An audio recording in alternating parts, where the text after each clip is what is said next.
아멘. 할렐루야. 오늘도 새벽을 깨워 말씀과 기도의 자리로 나오신 모든 성도님들을 환영하고 축복합니다.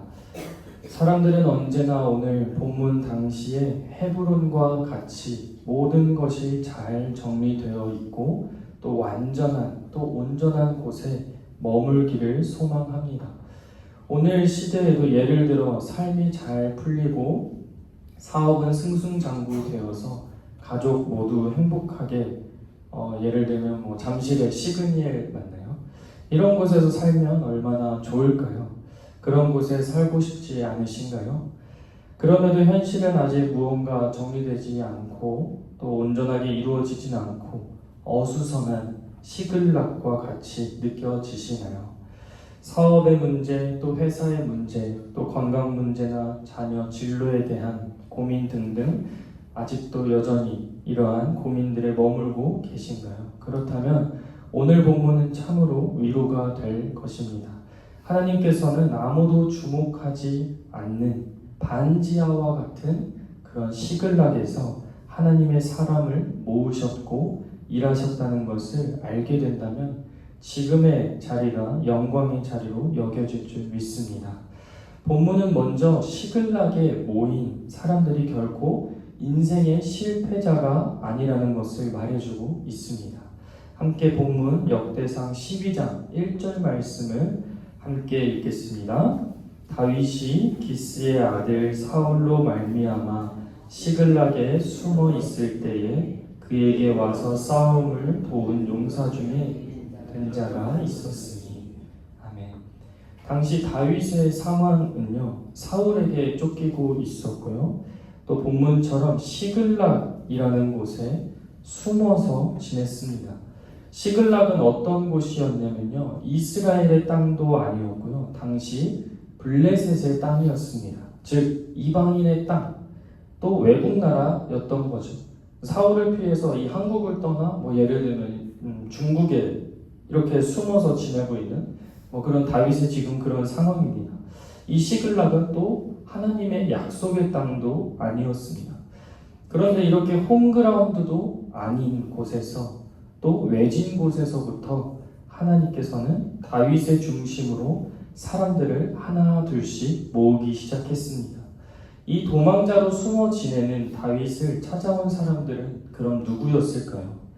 여기서 반전은요, 사울의 지파였던 베냐민 지파 사람들부터 갓 지파, 므낫세 반지파, 또 나중에 유다, 레위, 시므온, 또 스불론, 이사갈, 요단 동편의 저 지파까지 전 이스라엘 각 지파들에서 용사들이 하나둘씩 그 먼 곳까지 찾아오기 시작했다는 것입니다. 그렇게 수많은 용사들이 다윗을 돕겠다며 심지어 사울의 편에 있던 그 사람들도 사울을 등지면서까지도 온 용사들이 있었다는 것입니다.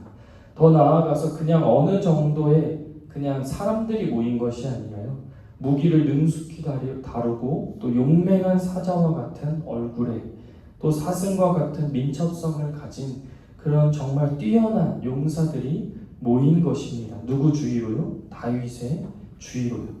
이렇게 도피 시절 600명의 용사와 함께 지내다가요, 추후에는 34만 822명이라는 이 엄청난 하나님의 군대의 이 규모가 이제 모아집니다. 사랑하는 성도 여러분, 시글락은요, 참으로 낮은 곳, 또 어두운 곳, 외롭고 고독한 곳이었습니다. 누군가가 나를 죽이려고 달려들 때 간신히 숨어 지내는 그 곳은 얼마나 처량하고 또 애달프고 또 얼마나 고독한지 겪어보지 않았으면 참으로 공감하기가 어려울 것 같습니다. 그런데 하나님께서는요, 그런 곳으로부터 하나님의 군대를 준비하셨다는 것입니다.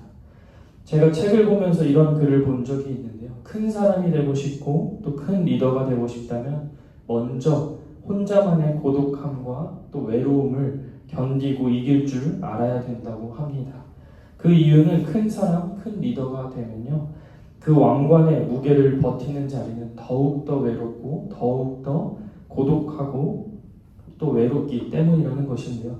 그러나 마냥 혼자만 있는 것 같은 그런 시글락의 장소에서 하나님께서는 늘 동행해 주시고 훗날을 위해 일해주고 계시다는 사실을 함께 기억하면 좋겠습니다. 다윗이 왕이 될 수 있었던 이유는요, 그리고 다윗의 왕권은요, 사람의 손이 아니라 이렇게 하나님의 손에서 시작된 것입니다. 역대상은 이것을 저희에게 말씀해주고 있는 것인데요.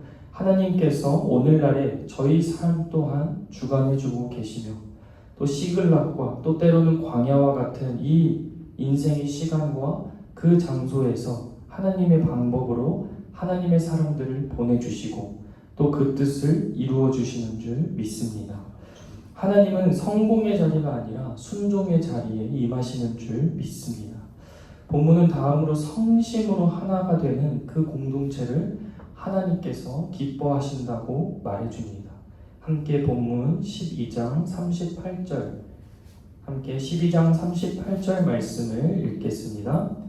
이 모든 군사가 전열을 갖추고 다 성심으로 헤브론에 이르러 다윗을 온 이스라엘 왕으로 삼고자 하고 또 이스라엘의 남은 자도 다 한 마음으로 다윗을 왕으로 삼고자 하여. 아멘. 여기서 성심이라는 뜻은요, 정성 성자의 마음 심자인데요, 성심 성의 할 때 쓰이는 그 성심을 말하는데요.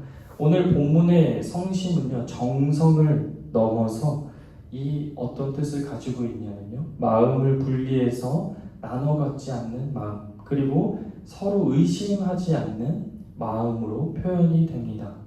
이런 한마음 한뜻으로 하나님께서 세우시는 왕, 즉 다윗 앞에 그 수많은 사람들이 마음을 모은 것입니다. 사실 이게 그냥 한 구절로 이렇게 써져 있지만 참으로 현실로 어려웠던 당시 현황은요, 지금 제가 방금 서두에서도 말씀드린 것처럼 아주 다른 각양각색의 특색을 가지고 있는 지파에서 조금씩 용사들이 모인 것입니다. 그들이 얼마나 의견이 서로 충돌됐을 수도 있고 또 얼마나 또 서로의 생각이 달랐을까요?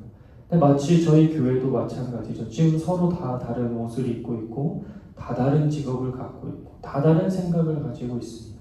그러나 이 많은 군대들이, 많은 지파의 사람들이 성심, 즉 한마음 한뜻으로 이 다윗, 하나님께서 세우시는 왕으로 또 다윗을 이렇게 왕으로 세우자고 마음을 모은 것입니다. 사랑하는 성도 여러분, 이처럼 교회 공동체가 힘있게 표대를 향해 달려가기 위해서는요, 한 사람 한 사람에게 성심이 있어야 될 줄 믿습니다. 내가 더 잘났고 내가 더 옳고 맞아, 혹은 나는 이 교회에서 이 정도 직분이니까 이 정도는 해도 돼, 뭐 이런 말들이, 이런 마음들이 결코는 나와서는 안 된다는 것입니다. 하나님 세우신 담임 목사님과 그리고 하나님 세우신 주님의 몸된 교회를 위해 하나된 마음, 또 서로를 의심하지 않고 서로를 세워주고 공동체를 세워가는 그 마음이 필요하다는 것입니다. 그렇게 하나로 연합된 공동체에게는 이렇게 40절 말씀으로 결과가 주어집니다. 함께 본문 말씀 40절 말씀을 읽겠습니다. 또 그들의 근처에 있는 자로부터 이사갈과 스불론과 납달리까지도 나귀와 낙타와 노새와 소에다 음식을 많이 실어 왔으니 곧 밀가루 과자와 무화과 과자와 건포도와 포도주와 기름이요 소와 양도 많이 가져왔으니 이는 이스라엘 가운데에 기쁨이 있음이었더라. 아멘. 이처럼 저희가 하나가 되고 연합하고 한마음 한뜻을 갖출 때, 그때 누구보다 하나님께서 기뻐하신다는 것입니다. 그리고 하나님께서 기뻐하시는 공동체에는 그 공동체 안에서도 기쁨이 넘친다는 것인데요, 서로 그 공동체 안에서 음식들이 나누어지고 또 서로에게 물질이 흘러가며 또 서로를 위해 기도하고 섬기며 하나님의 나라가 그렇게 이루어져 간다는 것입니다. 그래서 하나님께서는 이처럼 큰 용사, 큰 리더, 큰 사람을 세우시기 위해서는요, 먼저 여러 가지 훈련들을 시키곤 하십니다. 왜냐하면 수많은 사람들을 리드하고 이끌어가기 위해서는요, 그 어떤 고독과 외로움도, 또 어떤 문제와 또 어떤 시련도 모두 다 헤쳐나가야 할 그런 강단이 필요하기 때문인데요. 늘 열심히 달려도 제자리인 것 같고, 또 하나님께서는 과연 이 자리와 또 이 자리에 함께하고 계신가라고 생각이 들 때가 있습니다.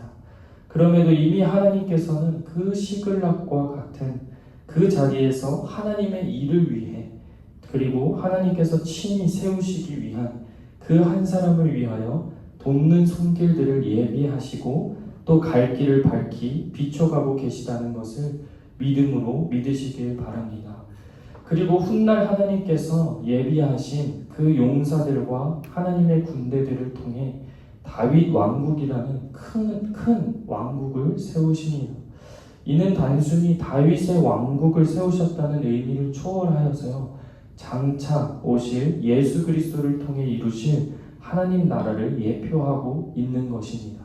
그리고 하나님 나라는 이렇게 도래한다는 것이죠. 다윗은요, 그래서 시편 121편 1절에서 3절 말씀에 이렇게 고백하고 찬양하고 있습니다. 제가 읽겠습니다. 내가 산을 향하여 눈을 들리라. 나의 도움이 어디서 올까? 나의 도움은 천지를 지으신 여호와에게서로다. 여호와께서 너를 실족하지 아니하게 하시며 너를 지키시는 이가 졸지 아니하시리로다. 아멘.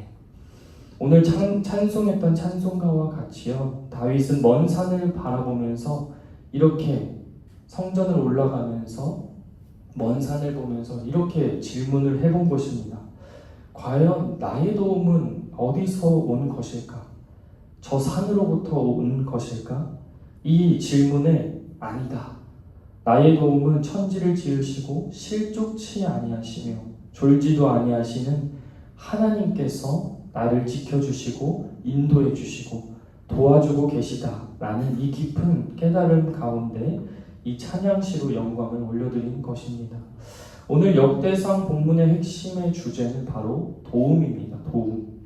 아무도 도와주지 않는 것 같을 때, 그리고 하나님께서 돕고 계시다는 이 말씀을 붙들며 승리하시길 바라며, 더 나아가 저희가 속해 있는 모든 공동체 가운데 하나된 마음으로 성심을 다해 아름다운 공동체를 세워가시길 주님의 이름으로 축원합니다. 이 시간 함께 기도하겠습니다. 사랑해 주님, 감사합니다. 오늘 말씀을 통해 시글락과 같은 현실 가운데에서도 여전히 하나님의 손은 움직이고 계시며 일하고 계심을 깨닫게 하시니 감사드립니다. 때론 저희는 연약하여 이해할 수 없는 답답한 현실과 상황 가운데 또는 기다림 속에 낙심하고 고독하고 외로움의 바다 가운데 빠질 때가 있습니다. 그러나 그 자리에서 하나님께서는 하나님의 사람들을 모으시고 예비하시고 하나님의 뜻을 이루어 가시는 자리임을 믿습니다. 다윗에게 도움의 손길을 보내주시고 결국 헤브론의 기쁨으로 인도하신 것과 같이 저희 또한 지금의 자리가 하나님의 섭리 가운데 놓여진 자리들로 믿으며 순종으로 나아가게 하여 주옵소서. 더 나아가 하나님께서 세우신 주의 종 담임 목사님을 중심으로 성심을 다해 마음을 모아 한 뜻을 이루어서 하나님의 일들을 해나갈 수 있도록 저희 마음을 붙잡아 주옵소서. 그리하여 하나님 기뻐하시는 주님의 몸된 시은소교회가 세워지고 아름다운 공동체가 세워질 수 있도록 한량없는 은혜와 축복으로 더하여 주옵소서. 그리하실 줄 믿사오며 예수님의 이름으로 기도드립니다. 아멘. 함께 주기도문으로 예배를 마치겠습니다. 하늘에 계신 우리 아버지여, 이름이 거룩히 여김을 받으시오며 나라가 임하시오며 뜻이 하늘에서 이루어진 것 같이 땅에서도 이루어지이다. 오늘날 우리에게 일용할 양식을 주옵시고 우리가 우리에게 죄 지은 자를 사하여 준 것 같이 우리 죄를 사하여 주옵시고 우리를 시험에 들게 하지 마옵시고 다만 악에서 구하옵소서. 대개 나라와 권세와 영광이 아버지께 영원히 있사옵나이다. 아멘. 이 시간 함께 나눈 말씀을 기억하시면서 하나님께서 새벽 이슬과 같이 주신 말씀이 오늘 나의 삶을 인도해 주시는 생명의 말씀이 되길 위해 기도하시겠습니다. 또 저희 교회 시은소교회와 저희가 섬기고 있는 선교지와 또 지역사회와 이웃을 위해 또 하나님이 세우신 담임 목사님을 위해 또 원로 목사님을 위해 또 함께 돕는 중직자와 부교역자들을 위해 교회의 또 환우분들을 위해 기도하시겠습니다. 다음으로 작정한 태신자들을 위해 함께 기도하겠습니다. 성도님들께서 작성하신 명단을 오늘 순서에 맞춰서 불러드리겠습니다. 김미향, 김민정, 김민호, 김병순, 김서희, 김선희, 김성기, 김성만, 김수연, 김순배, 김순임, 김순희, 김승호, 김양미, 김영권, 김영란, 김영미, 김영섭, 김영욱, 김영운. 이 작정한 성도님들을 위해 또 대신자들을 위해 함께 기도하겠습니다. 마지막으로 이 새벽 간절히 기도의 응답을 간구하기 위해 가지고 나오신 개인의 기도 제목들을 가지고 함께 기도하도록 하겠습니다.